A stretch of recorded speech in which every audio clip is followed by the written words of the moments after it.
कहानी की शुरुआत होती है साल 2037 में, जब पूरी दुनिया के सामने एक बहुत बड़ा खतरा आ खड़ा हुआ। एक बहुत बड़ा एस्ट्रॉइड सीधा धरती की तरफ बढ़ने लगा। वैज्ञानिकों को पता था कि अगर ये एस्ट्रॉइड धरती से टकरा गया तो पल भर में सब कुछ तबाह हो सकता है। इसीलिए इंसानों ने चांद पर एक खास डिफेंस सिस्टम तैयार किया, जिसका काम उस एस्ट्रॉइड को धरती से दूर रखना था, ताकि वो एस्ट्रॉइड धरती पर पहुंचने से पहले ही हवा में तबाह हो जाए। चांद पर मौजूद वैज्ञानिक दिन रात इसी काम में लगे थे, लेकिन तभी अचानक धरती से उन्हें पता चला कि जो एस्ट्रॉइड धरती की तरफ बढ़ रहा था वो अब अपना रास्ता बदल चुका है और तेजी से उनकी तरफ ही बढ़ रहा है। अचानक बेस पर इमरजेंसी अलार्म बज उठा। धरती पर बैठे वैज्ञानिकों को चांद पर मौजूद सभी लोगों को तुरंत वापस लौटने का आदेश देना पड़ा। उनके पास सिर्फ और सिर्फ आधे घंटे का समय बचा था। अगर वो न निकल पाए तो उनकी मौत तय थी। सभी लोग जल्दी से अपने बेस को छोड़कर वहाँ से भागने लगे। उस एस्ट्रॉइड को अपनी ओर आता देख सब साथी अपने रोवर लेकर पूरी जान लगाते हुए अपने लॉन्चर की तरफ बढ़ने लगे। लेकिन इस पूरी भगदड़ के बीच एक आदमी डोगो वहीं पीछे अपने बेस के अंदर ही रह गया, जो गाने सुनता हुआ एक लव लेटर लिखने में गुम था। डोगो ने वो लेटर अपनी टीम मेंबर की एक लड़की लाना को देना था। लेटर लिखकर जैसे ही उसने अपनी नजर पीछे घुमाई, उसके रोंगटे खड़े हो गए, क्योंकि उसके ठीक पीछे उसके बाकी सब साथी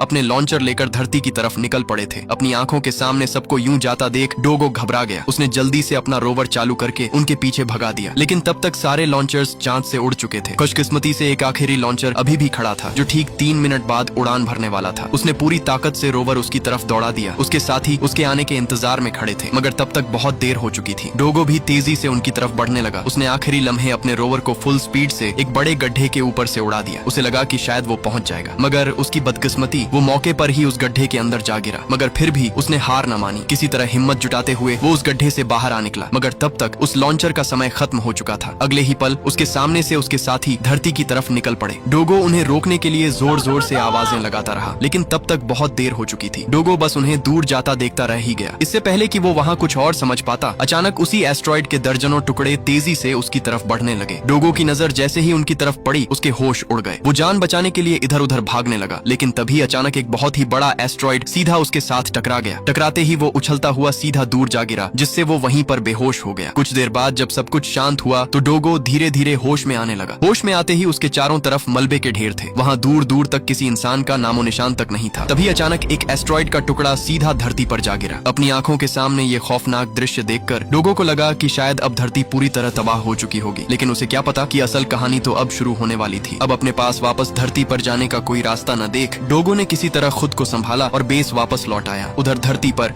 उसके बाकी साथी उसे लाइव देख पा रहे थे। डोगो को चांद पर इस हालत में देखकर सभी साथी दुखी हो गए, लेकिन अब उन्होंने भी ठान लिया कि चाहे कुछ भी करना पड़े, वो हर हाल में डोगो को चांद से जिंदा वापस लेकर रहेंगे। अब एक तरफ डोगो अकेला चांद पर अपनी जान बचाने की कोशिश कर रहा था, तो दूसरी तरफ धरती पर उसके साथी उसे वापस लाने के लिए एक नया प्लान बनाने में जुट गए। लेकिन उन्हें बिल्कुल अंदाजा नहीं था कि डोगो तक पहुंचना इतना आसान नहीं होने वाला। वहीं खुशकिस्मती से जब डोगो ने खाने की तलाश शुरू की तो उसे पता चला कि उसके पास अभी इतना खाना मौजूद था जो लगभग वो 114 दिन तक चांद पर जिंदा रह सकता था। ये जानकर डोगो को थोड़ी तसल्ली मिली, लेकिन मुसीबत अभी भी वहीं की वहीं थी, क्योंकि उसके पास खाना तो 114 दिन का था, लेकिन 114 दिन बाद क्या होगा? क्या तब तक धरती से कोई उसे बचाने आ पाएगा, या फिर 114 दिन ही उसकी जिंदगी के आखिरी दिन बन जाएंगे? उधर धरती पर भी लोगों का हाल बहुत बुरा था। एस्ट्रॉइड्स के लगातार गिरने की वजह से धरती का आधा हिस्सा तबाह हो चुका था। शहरों के शहर मलबे के ढेर में बदल चुके थे। वहीं बेस पर टहलते टहलते डोगो को अचानक वहाँ किसी की मौजूदगी का एहसास हुआ। वो एकदम सतर्क हो गया और जल्दी से गैराज का दरवाजा खोल दिया। दरवाजा खुलते ही उसकी नजर सामने एक अजीब से साए पर पड़ी। वो साया बिल्कुल किसी इंसान की तरह दिख रहा था, लेकिन बालों की जगह उसके सर पर 2 सींग थे। उसे देखकर डोगो को लगा कि शायद उसके साथियों में से ही कोई होगा जो किसी तरह पीछे रह गया है। मगर जैसे ही वो उसके पास गया, उसकी सारी उम्मीदों पर पानी फिर गया, क्योंकि वो कोई इंसान नहीं बल्कि एक कंगारू था, जिसे डोगो के साथी जल्दी में यहीं अकेला छोड़ गए। और अब उसके साथ चांद पर डोगो बिल्कुल अकेला नहीं था। उसका एक नया साथी मिल चुका था। सभी इंसान धरती पर ये पूरा मंजर लाइव देख रहे थे। डोगो को इतनी मुश्किलों के बाद भी जिंदा देखकर सबके होश उड़ गए। किसी को यकीन ही नहीं हुआ कि इतनी बड़ी तबाही के बाद भी वो चांद पर जिंदा था। डोगो के साथी भी चुप बैठने वाले नहीं थे। उन्होंने एक आदमी को डोगो से बात करने और उसकी स्थिति समझने की जिम्मेदारी दी। जैसे ही उसने डोगो से संपर्क करने की कोशिश की, चांद पर अकेला बैठा डोगो ये आवाज सुनकर हैरान रह गया। उसे यकीन ही नहीं हुआ कि इतने समय बाद आखिर धरती से कोई उससे बात कर रहा है। दोनों के बीच बातचीत शुरू हुई और धरती वाले साथी डोगो को यकीन दिलाने लगे कि वो उसे अकेला नहीं छोड़ने वाले। ये सुनते ही डोगो अपने साथी कंगारू को साथ लेकर पुराने मिशन अपोलो 18 की तरफ निकल पड़ा। उसका मकसद वहाँ पहुंचकर अपोलो 18 के बचे हुए पॉड को ढूंढना था, जो उसे वहाँ से बचाकर धरती की तरफ ले जा सकता था। डोगो अपने रोवर को धीरे धीरे सुनसान चांद की जमीन पर दौड़ाता रहा। दूर दूर तक सिर्फ अंधेरा और तबाही के दृश्य थे। काफी देर के सफर के बाद आखिरकार आखिरकार अपोलो 18 उनके सामने आ गया। डोगो ने जल्दी से रोवर रोका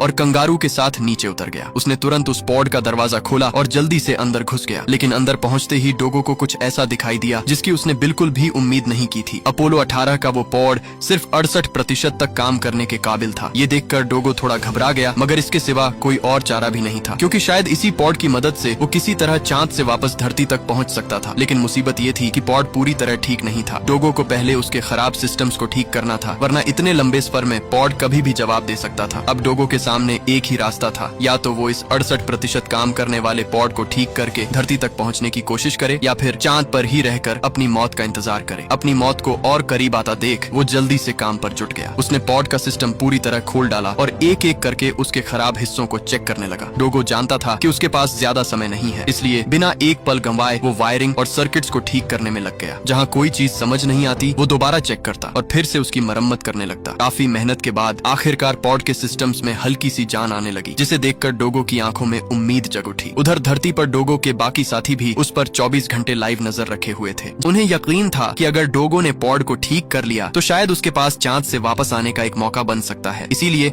सब लोग उसकी मदद करने के लिए अपनी तरफ से पूरी कोशिश करने लगे, मगर मुसीबत अब भी वहीं की वहीं खड़ी थी। काफी कोशिश करने के बाद डोगो को पता चला कि अपोलो 18 का रॉकेट इंजन बिल्कुल भी मरम्मत होने की हालत में नहीं था। और मसला सिर्फ इतना ही नहीं था, धरती से उसके साथियों ने उसे बताया कि इस स्पेसक्राफ्ट की वजन सीमा सिर्फ 10 किलो थी, जबकि डोगो का वजन ही उस सीमा से बहुत ज्यादा था। ये सुनकर डोगो के होश उड़ गए। मतलब जिस पॉड को वो अपनी धरती पर वापसी का आखिरी सहारा समझ रहा था, वो उसके वजन का बोझ भी उठाने के काबिल नहीं था। इसीलिए न चाहते हुए भी डोगो को अपने सबसे करीबी साथी उस कंगारू को वहीं छोड़कर वहां से भागना पड़ा, क्योंकि डोगो पहले ही जान चुका था कि अगर उसने कंगारू को साथ लेकर जाने की कोशिश की तो पॉड का वजन सीमा पार हो जाता, जिससे दोनों का धरती तक पहुंचना नामुमकिन हो जाता। वो भारी दिल के साथ कंगारू से दूर जाने लगा, लेकिन कुछ ही दूर जाकर डोगो के होश उड़ गए, क्योंकि पलटकर देखने पर वो कंगारू दोबारा उसके पास आ चिपका था। डोगो समझ गया कि वो उसे अकेला छोड़ने वाला नहीं। डोगो ने उसे पीछे छोड़ने की कितनी भी कोशिश की, लेकिन कंगारू हर बार उसके पीछे आ जाता। आखिर डोगो भी उसकी दोस्ती के आगे हार गया। अब दोनों एक बार फिर साथ थे, और शायद चांद पर इस अकेली जिंदगी में एक दूसरे का साथ ही उनकी सबसे बड़ी उम्मीद बन चुका था। बेस वापस लौटते ही उसे पता चला कि जिस जगह पर वो मौजूद है वो कोई आम जगह नहीं, बल्कि इंसानियत का पहला चांद बेस था। कहा जाता है कि बहुत पहले वान हू नाम का एक आदमी आसमान में उड़ने का सपना देखता था, और इसी सपने को पूरा करने के लिए वो एक ऐसी कुर्सी पर बैठा जिसके साथ रॉकेट बांधे गए। मगर समय के साथ इंसान की ये कोशिश और भी आगे बढ़ गई, और अब चांद पर एक ऐसा शक्तिशाली सिस्टम मौजूद था जिसे कॉस्मिक हैमर कहा जाता है। खुशकिस्मती से इसका प्रोटोटाइप इसी चांद में कहीं रखा हुआ है, और अगर डोगो इसे किसी तरह ढूंढ निकाले तो शायद इसी की मदद से वो दोबारा धरती पर वापस लौट सकता है। उसने बिना एक पल गंवाए अपना रोवर उठाया और कंगारू के साथ उसी प्रोटोटाइप को ढूंढने निकल पड़ा। डोगो को यकीन था कि अगर कॉस्मिक हैमर का प्रोटोटाइप उसे मिल गया तो शायद उसके पास चांद से धरती तक वापस पहुंचने का कोई रास्ता निकल आए। दोनों सुनसान चांद पर आगे बढ़ते रहे। दूसरी तरफ उसके सभी साथियों को भी उसके प्लान के बारे में पता चल गया। उनके मुताबिक डोगो का प्लान बिल्कुल सही था, लेकिन इसके पीछे एक बड़ी दिक्कत थी। उस प्रोटोटाइप को सूरज डूबने से पहले वापस बेस तक हर हाल में लाना होगा, क्योंकि डोगो जिस रोवर का इस्तेमाल कर रहा था वो सूरज की रोशनी से ही चलता था। जैसे ही सूरज डूबेगा रोवर भी रुक जाएगा। रिसर्च करने पर उन्हें पता चला कि चांद का एक दिन धरती के लगभग 14 दिनों के बराबर था। मतलब अगर डोगो सूरज डूबने के बाद रास्ते में फंस गया तो उसे दोबारा सूरज निकलने तक लगभग 14 दिन वहीं रुकना पड़ेगा। ये सुनकर धरती पर मौजूद सभी लोगों की चिंता बढ़ने लगी, क्योंकि वो प्रोटोटाइप काफी दूर था और डोगो को उसे लेकर वापस भी आना एक चैलेंज था। लेकिन डोगो ने हार नहीं मानी। वो लगातार आगे बढ़ता रहा। अभी वो आधा रास्ता ही तय कर पाया था कि अचानक सूरज ढलने लगा। सबको लगा कि अब डोगो का रोवर बीच रास्ते में ही फंसने वाला है, मगर तभी एक अजीब बात हुई। डोगो ने अचानक अपना रुख बदल लिया और सूरज के उलटे नहीं बल्कि उसी दिशा में चलने लगा जिधर सूरज जा रहा था। ये देखते ही कमांडर लाना समझ गई कि डोगो असल में क्या करने वाला है। डोगो सूरज का पीछा करता जा रहा था। अगर वो इसी तरह सूरज की रोशनी के साथ साथ चलता रहा तो उसके पास प्रोटोटाइप को बेस तक वापस लाने के लिए लगभग 41 दिन का समय होगा। अब डोगो को बस लगातार 41 दिन तक रोवर चलाना और किसी भी हाल में प्रोटोटाइप को बेस तक पहुंचाना था। शुरू में डोगो और कंगारू बड़े आराम से सफर करते रहे। दोनों रास्ते में कुछ देर रुकते, आराम करते और फिर दोबारा अपना सफर शुरू कर देते। लेकिन दिन गुजरते गए और लगातार रोवर चलाने की वजह से डोगो बुरी तरह थकने लगा। आखिरकार उसकी आंखें नींद से बोझिल होने लगी। अब डोगो के लिए सबसे बड़ी मुसीबत ये थी कि अगर वो गाड़ी चलाते हुए सो गया तो सब कुछ खत्म हो सकता था। इसलिए डोगो और कंगारू ने खुद को एक रस्सी से बांध लिया, ताकि अगर डोगो को नींद आ भी जाए तो कंगारू उसे झटका देकर जगा सके। और इसी तरह दोनों ने अपना सफर जारी रखा। लेकिन उन्हें अभी 41 दिन का ये मुश्किल सफर तय करना बाकी था। काफी मुश्किलों और लगातार सफर के बाद आखिरकार डोगो और कंगारू उस प्रोटोटाइप तक पहुंच ही गए। खुशकिस्मती से प्रोटोटाइप अब भी काम करने की हालत में था। ये देखकर डोगो की उम्मीद और भी बढ़ गई, क्योंकि अब उसके पास धरती पर वापस लौटने का एक मजबूत सहारा मौजूद था। इतने दिनों की थकान के बाद भी डोगो ने बिना एक पल गंवाए प्रोटोटाइप को जल्दी से अपने रोवर के साथ जोड़ दिया। उसने तुरंत कंगारू को उस प्रोटोटाइप के अंदर बंद किया और फिर बिना एक पल गंवाए अपना रोवर लेकर बेस की तरफ निकल पड़ा। डोगो पूरी जान लगाकर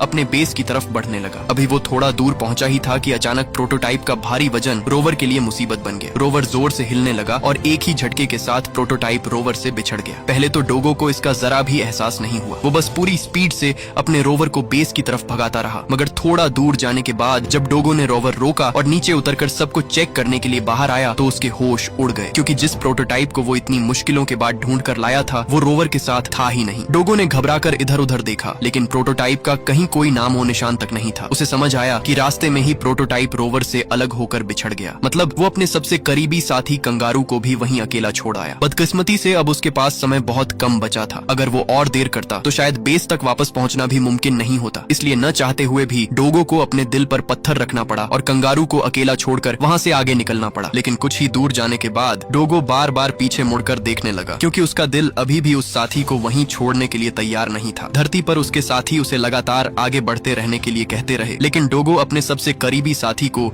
यूं अकेला छोड़कर आगे नहीं बढ़ सकता था। अगले ही पल उसने अचानक अपना रोवर मोड़ दिया और पूरी ताकत से कंगारू की तरफ बढ़ने लगा। धरती पर मौजूद सभी लोग ये देखकर हैरान रह गए। उन्हें समझ आ गया कि डोगो ने अपना फैसला कर लिया। डोगो जानता था कि इस फैसले की वजह से उसकी अपनी जिंदगी भी खतरे में पड़ सकती है, लेकिन उसके लिए कंगारू को अकेला छोड़ देना उससे भी मुश्किल था। कुछ ही देर में वो दोबारा उस जगह पहुंच गया जहां उसका साथी अकेला खड़ा था। डोगो ने तुरंत अपना रोवर रोका और जल्दी से उस प्रोटोटाइप के अंदर आ गया। अंदर कदम रखते ही उसका साथी कंगारू उसे चाटने लगा, जैसे इतनी देर तक उसे अकेला छोड़ने के लिए उससे शिकायत कर रहा हो। डोगो भी उसे देखकर शर्मिंदा था। दोनों अब एक बार फिर साथ जुड़ चुके थे। दोनों पूरी तेजी से अपने बेस की तरफ बढ़ने लगे। बदकिस्मती से सूरज भी धीरे धीरे ढलने लगा। कई दिनों तक लगातार सफर करते करते डोगो की हालत अब धीरे धीरे बिगड़ने लगी थी। थकान उस पर हावी होती जा रही थी। उसके पास खाने का बचा हुआ सामान भी अब बहुत कम बचा था। फिर भी डोगो ने हिम्मत नहीं हारी। वो जानता था कि अगर उसने अब रुकने का फैसला किया तो शायद दोबारा आगे बढ़ने की ताकत ही न बचती। वो भूख और थकान को नजरअंदाज करके रोवर चलाता रहा, मगर बदकिस्मती से थोड़ी ही देर बाद सूरज पूरी तरह डूब गया। अब चांद पर अंधेरा छा चुका था। डोगो के रोवर के पास भी ज्यादा समय नहीं बचा था। उनके पास सिर्फ 4 घंटे की बैकअप बैटरी मौजूद थी, जिसका इस्तेमाल करके वो कुछ और दूर तक आगे बढ़ सकते थे। डोगो ने बिना पल गंवाए बैकअप बैटरी एक्टिवेट कर दी और रोवर दोबारा तेजी से आगे बढ़ा दिया, जिसके साथ बैटरी की पावर लगातार कम पड़ने लगी, जबकि बेस अभी भी उनसे काफी दूर था। अगर ये 4 घंटे की बैटरी खत्म हो गई तो डोगो और कंगारू दोनों अंधेरे चांद पर फंसने वाले थे। सबसे बड़ी मुसीबत, सूरज को दोबारा उगने में अभी कई दिन बाकी थे। ऊपर से चांद पर सर्दी भी तेजी से बढ़ती जा रही थी। जैसे जैसे अंधेरा गहरा होता गया, तापमान भी तेजी से गिरता गया। डोगो के लिए एक तरफ बैटरी खत्म होने का डर था तो दूसरी तरफ बढ़ती हुई सर्दी। अब उसकी हालत पहले से भी ज्यादा बिगड़ने लगी। फिर भी डोगो ने रोवर रोकने का नाम नहीं लिया, लेकिन कुछ देर बाद बैटरी की पावर भी तेजी से गिरने लगी। उधर धरती पर डोगो की ये हालत देखकर उसके सभी साथियों के रोंगटे खड़े हो गए। धरती पर मौजूद लोग बस उसके बेस तक पहुंचने के इंतजार में थे, मगर तभी अचानक रोवर की स्क्रीन पर बैटरी ने भी इमरजेंसी वार्निंग दे दी। डोगो ने जैसे ही स्क्रीन की तरफ देखा, उसके चेहरे का रंग ही उड़ गया। उसने बिना समय गंवाए रोवर का दरवाजा खोल दिया और चुपचाप दोनों आकर बाहर बैठ गए। मतलब दोनों अपनी हिम्मत पूरी तरह हार चुके थे। डोगो इतना थक चुका था कि अब उसके अंदर आगे बढ़ने की भी ताकत नहीं बची थी। दोनों ने ठान लिया कि शायद अब वो दोनों हमेशा के लिए यहीं पर फंसने वाले हैं। उधर धरती पर उनके साथी ये मंजर देखकर घबरा गए। अब उन्हें लगा कि शायद डोगो का बचना नामुमकिन है, मगर तभी डोगो की नजर अपने साथी कंगारू पर पड़ी, जो अचानक रोवर पर पड़ रहे एक रिफ्लेक्शन को बड़े गौर से देखने लगा। वो रिफ्लेक्शन डोगो के हाथ में लगी डिवाइस से पड़ रहा था। डोगो ने भी उसकी नजरों का पीछा किया और रोवर की तरफ देखा। पहले तो उसे कुछ समझ नहीं आया, लेकिन अगले ही पल उसकी आंखों में एक नई उम्मीद जाग उठी, क्योंकि उस रिफ्लेक्शन ने डोगो को एक ऐसी चीज का रास्ता दिखा दिया जिसके बारे में उसने अब तक सोचा भी नहीं था। अचानक डोगो ने रोवर का दूसरा दरवाजा तोड़ डाला और बिना एक पल घुमाए अपने काम में लग गया। उसने रोवर के अंदर पड़े जरूरी हिस्सों को निकाला और धीरे धीरे उन सबको जोड़कर एक नई चीज बनाने में जुट गया। धरती पर मौजूद उसके साथी भी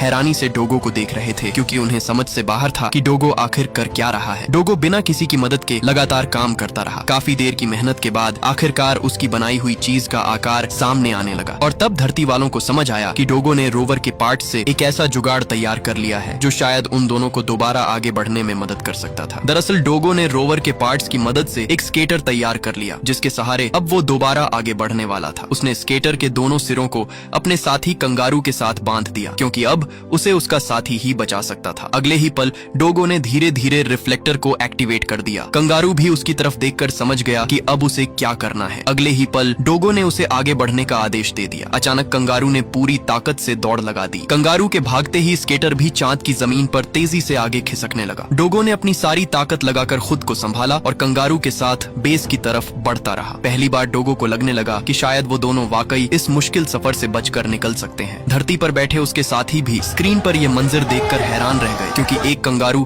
अब चांद की सुनसान जमीन पर डोगो को अपने साथ खींचता हुआ आगे बढ़ रहा था। हर गुजरते पल के साथ उनका बेस करीब आने लगा। उधर धरती पर बैठे सभी साथियों के चेहरे पर अचानक खुशी की लहर दौड़ उठी। सबकी नजरें स्क्रीन पर टिकी हुई थीं, जहां डोगो और कंगारू धीरे धीरे बेस की तरफ बढ़ रहे थे। अब सबको लगने लगा कि शायद डोगो आखिरकार इस मुश्किल सफर को पूरा कर ही लेगा, लेकिन उन्हें बिल्कुल भी अंदाजा नहीं था कि चांद पर उनका इम्तिहान अभी खत्म नहीं हुआ। थोड़ा ही आगे बढ़ने के बाद अचानक डोगो की नजर सामने एक विशाल खाई पर पड़ी, जिसे देखते ही डोगो को तुरंत कंगारू को छलांग लगाने का आदेश देना पड़ा। अगले ही पल कंगारू ने पूरी ताकत से एक विशाल छलांग लगा दी। दोनों हवा में उछलते हुए खाई के दूसरी पार जाने लगे, लेकिन ये खाई उनकी सोच से भी कहीं ज्यादा बड़ी थी। धरती पर देख रहे सभी लोगों को लगा कि शायद अब डोगो और कंगारू सीधे खाई में जा गिरेंगे, मगर तभी डोगो ने आखिरी मौके पर अपने और कंगारू के बूस्टर्स एक्टिवेट कर दिए। अचानक दोनों बूस्टर्स की ताकत से हवा में और तेज हो गए। दोनों जहाज की तरह उड़ते हुए उस विशाल खाई को पार करने लगे। धरती पर मौजूद सभी लोग यह मंजर देखकर खुशी से झूम उठे। इतने दिनों बाद पहली बार डोगो अपने बेस के इतने करीब पहुंचने लगा। डोगो ने भी हार नहीं मानी और अपनी पूरी हिम्मत लगाकर आगे बढ़ता रहा। आखिरकार कई दिनों की मुश्किलों और जानलेवा सफर के बाद डोगो प्रोटोटाइप को लेकर सीधे अपने बेस तक पहुंच ही गया। अपनी इस कामयाबी को देखकर डोगो खुशी से झूम उठा, मगर डोगो को जरा भी अंदाजा नहीं था कि उसकी मुश्किलें अभी खत्म नहीं हुई। जो मुसीबत अब उसके सामने आने वाली थी वह सिर्फ उसकी जिंदगी ही नहीं बल्कि पूरी धरती का भविष्य दांव पर लगाने वाली थी, क्योंकि उसी समय एक बहुत ही बड़ा एस्ट्रॉइड तेजी से धरती की तरफ बढ़ रहा था। अगर उसे समय रहते रोका न गया तो उसके धरती से टकराते ही तबाही मच सकती थी। धरती पर मौजूद सभी साथी यह देखकर घबरा गए, क्योंकि अब सवाल सिर्फ डोगो को बचाने का नहीं बल्कि पूरी इंसानियत को बचाने का था। थोड़ी देर बाद डोगो को धरती पर मौजूद अपने साथियों से उसका संपर्क हमेशा के लिए टूटने का पता चल गया। इसे देखकर वह अपनी आखिरी उम्मीद भी हार गया। उसने अपने साथी कंगारू को बेस के अंदर बंद कर दिया और खुद बाहर आ गया। डोगो को लगा कि अब उसके पास कोई रास्ता नहीं बचा, लेकिन धरती पर उसके साथी उसे इस तरह हारते हुए नहीं देख सकते थे। उन्होंने तुरंत सभी लोगों को अपनी अपनी लाइट्स जलाने का आदेश दे दिया, ताकि डोगो को एहसास हो सके कि धरती पर लाखों लोग अभी भी उसके लौटने के इंतजार में हैं। फिर क्या था, जहाँ जो इंसान मौजूद था वहीं से अपनी लाइट लेकर आसमान की तरफ खड़ा हो गया। धीरे धीरे पूरी धरती की रोशनी चांद की तरफ चमकने लगी। उधर डोगो बिल्कुल टूट चुका था, वह अपनी जान खत्म करने ही वाला था। तभी अचानक उसकी नजर दूर से आती हुई उन रोशनियों पर पड़ गई, जिसे देखते ही वह हैरान रह गया। वह समझ गया कि लोग अब भी उसके लौटने के इंतजार में थे। इसीलिए हार मान लेने के बजाय डोगो ने एक बार फिर खुद को संभाला और धरती पर वापस लौटने की तैयारी में जुट गया। उसने अपने लॉन्चर को ठीक करने का काम शुरू कर दिया। वह बिना रुके घंटों तक मेहनत करता रहा। उधर धरती पर भी उसके साथी उसे स्क्रीन पर देख रहे थे। डोगो को दोबारा कोशिश करता देख उनमें भी उम्मीद जाग उठी। उन्होंने भी अपना अपना काम संभाल लिया और फैसला कर लिया कि चाहे जितनी भी मुश्किलें क्यों न आए, वे डोगो को किसी भी हाल में धरती पर वापस लेकर ही रहेंगे। काफी मुश्किलों और लगातार मेहनत के बाद आखिरकार डोगो ने लॉन्चर को दोबारा काम करने लायक बना ही दिया। अब उसे बस अपने साथी को लेकर लॉन्च के लिए तैयार होना था। डोगो ने जल्दी से कंगारू को अपने साथ लिया और लॉन्चर की तरफ बढ़ गया, मगर डोगो को जरा भी अंदाजा नहीं था कि उसी समय वही बड़ी मुसीबत तेजी से धरती की तरफ बढ़ रही थी। उधर धरती पर भी सभी साथी पूरी तैयारी के साथ डोगो के इंतजार में थे। लॉन्चर के अंदर बैठते ही डोगो ने बिना एक पल गंवाए लॉन्चर चालू कर दिया। अगले ही पल जोरदार झटके के साथ लॉन्चर चांद की सतह से ऊपर उठने लगा और धीरे धीरे तेजी पकड़ते हुए धरती की तरफ खिसकने लगा। डोगो का साथी भी खुशी से तिलमिला उठा। उधर धरती पर मौजूद उसके साथी भी स्क्रीन पर लॉन्चर को चांद से निकलते देखकर खुशी से झूम उठे। मगर तभी अचानक टीम के एक सदस्य ने कमांडर को बताया कि वह एस्ट्रॉइड अब धरती के बहुत ही करीब पहुंच चुका है। ये सुनते ही कमांडर घबरा उठी। कमांडर समझ गई कि अब उनके पास ज्यादा समय नहीं बचा। एक तरफ डोगो अपने लॉन्चर में धरती की तरफ लौट रहा था, तो दूसरी तरफ एक विशाल एस्ट्रॉइड सीधा धरती की तरफ बढ़ रहा था। अगर उसे समय पर रोका न गया तो डोगो के धरती पर पहुंचने से पहले ही सब कुछ तबाह होने वाला था। कमांडर को उस एस्ट्रॉइड को रोकने के लिए तुरंत अपनी पूरी टीम को आदेश देना पड़ा, मगर टीम ने कमांडर को साफ बता दिया कि अब कुछ नहीं किया जा सकता। वे एस्ट्रॉइड को रोकने की पूरी कोशिश पहले ही कर चुके थे, लेकिन उनकी हर कोशिश नाकाम रही। यह सुनते ही कमांडर की घबराहट और बढ़ गई, क्योंकि अब एस्ट्रॉइड लगातार धरती के करीब बढ़ता जा रहा था। उसे रोकने का कोई रास्ता नहीं था। उधर डोगो भी अपने लॉन्चर में धरती की तरफ बढ़ रहा था, बिल्कुल अनजान कि नीचे उसके लिए कितनी बड़ी मुसीबत इंतजार कर रही है। टीम ने रिसर्च करके आखिरकार एक प्लान तैयार किया। उनका फैसला था कि एस्ट्रॉइड को धरती से टकराने से पहले ही स्पेस में नष्ट कर दिया जाए। पाए। लेकिन मुसीबत ये थी कि उनके पास सिर्फ एक ही रास्ता डोगो बचा था, क्योंकि डोगो के स्पेसक्राफ्ट का इंजन असल में एक बहुत ही शक्तिशाली न्यूक्लियर बम था। अगर किसी तरह डोगो इस बम को एस्ट्रॉइड के बिल्कुल अंदर तक पहुंचा देता तो ब्लास्ट के जरिए एस्ट्रॉइड को वहीं तबाह किया जा सकता था। जैसे ही डोगो को यह सच पता चला, वह अंदर से एक बार फिर टूट गया, क्योंकि इतनी मुश्किलों के बाद वह अपने प्यार और अपनी जिंदगी के बहुत करीब पहुंच चुका था। लेकिन अब बात सिर्फ उसकी अपनी जिंदगी की नहीं, बल्कि पूरी धरती पर रहने वाले लोगों की थी। मगर डोगो ने भी ठान लिया कि चाहे इसके लिए उसे कितनी भी बड़ी कीमत क्यों न चुकानी पड़े, वह धरती को बचाने की पूरी कोशिश करेगा। अब उसके सामने सिर्फ एक ही मंजिल थी, एस्टेरॉइड तक पहुंचना और उसे धरती से दूर ले जाकर तबाह करना। अब पूरी धरती को बचाने की जिम्मेदारी डोगो के कंधों पर पड़ गई। धरती से कमांडर ने डोगो को रोकने की बहुत कोशिश की, लेकिन डोगो जानता था कि शायद अपने प्यार के साथ यह उसकी आखिरी बात थी। इसलिए उसने खुद को संभाला और जो कुछ कहना था वह कह दिया। उसके लिए यह पल बेहद मुश्किल था, लेकिन अब डोगो ने अपना फैसला कर लिया। वह पीछे हटने वाला नहीं था। तभी डोगो ने अपने साथी कंगारू को एक छोटे स्पेसक्राफ्ट में बिठा दिया। डोगो जानता था कि अब वे दोनों हमेशा के लिए जुदा होने वाले हैं। कंगारू भी उसे अकेला छोड़कर नहीं जाना चाहता था, मगर डोगो अपने साथी को अपने साथ खतरे में नहीं डाल सकता था। इसलिए भारी दिल के साथ उसने कंगारू को धरती की तरफ रवाना कर दिया। अगले ही पल उसने अपना लॉन्चर तेजी से एस्ट्रॉइड की तरफ बढ़ा दिया। जैसे जैसे वह उन एस्ट्रॉइड के टुकड़ों के बीच बढ़ता गया, उसका लॉन्चर जोरदार झटकों से हिलने लगा। मगर डोगो ने किसी तरह खुद को संभाला और तुरंत न्यूक्लियर को स्पेसक्राफ्ट से अलग कर दिया। अब उसे आगे का काम खुद ही करना था। डोगो ने अपने प्यार को लाइव स्ट्रीम शुरू करने को कहा, ताकि धरती पर मौजूद सभी लोग उसे देख सकें। कुछ ही पलों में पूरी दुनिया की नजरें डोगो पर टिक गईं। डोगो ने सभी लोगों को देखा और उनका शुक्रिया अदा किया। उसने कहा कि पूरी जिंदगी में शायद उसे कभी भी इतना प्यार नहीं मिला जितना धरती के लोगों ने उसे दिया। डोगो पूरी तेजी से उड़ता हुआ एस्ट्रॉइड की तरफ बढ़ने लगा। धरती पर मौजूद हर इंसान उसकी हिम्मत देखकर रोने लगा। आखिरकार डोगो एस्ट्रॉइड के बिल्कुल करीब पहुंच गया, लेकिन कमांडर लाना ने न्यूक्लियर बम का बटन दबाने से इनकार कर दिया। उसे डोगो के साथ गुजरे पल याद आने लगे, मगर तब तक डोगो ने भी अपने क्राफ्ट का बटन दबा दिया था। इसलिए न चाहते हुए भी उसे आखिरकार वह बटन दबाना ही पड़ा। अगले ही पल स्पेस में एक जबरदस्त धमाका गूंज उठा। एस्ट्रॉइड हजारों टुकड़ों में बिखर गया। उसके टुकड़े धरती के आसमान में तारों की तरह चमकने लगे। पूरी धरती के साथ साथ कंगारू भी वापस लौट आया, मगर उनका साथी डोगो कभी लौट कर नहीं आ सका। उसने अपनी जान देकर पूरी धरती को बचा लिया। डोगो की जान कुर्बान करते ही सभी लोग अपने अपने बंकरों से बाहर निकल आए, क्योंकि जिस एस्ट्रॉइड के धरती से टकराने का सबको डर था, वह अब हमेशा के लिए खत्म हो चुका था। धरती बच चुकी थी, लेकिन इसके बदले उन्हें अपना मून मैन खोना पड़ा। और इसी के साथ यह दर्दनाक कहानी यहीं पर खत्म हो जाती है। अगर यह वीडियो आपको अच्छी लगी तो इस वीडियो को लाइक और हमारे चैनल को सब्सक्राइब कीजिएगा।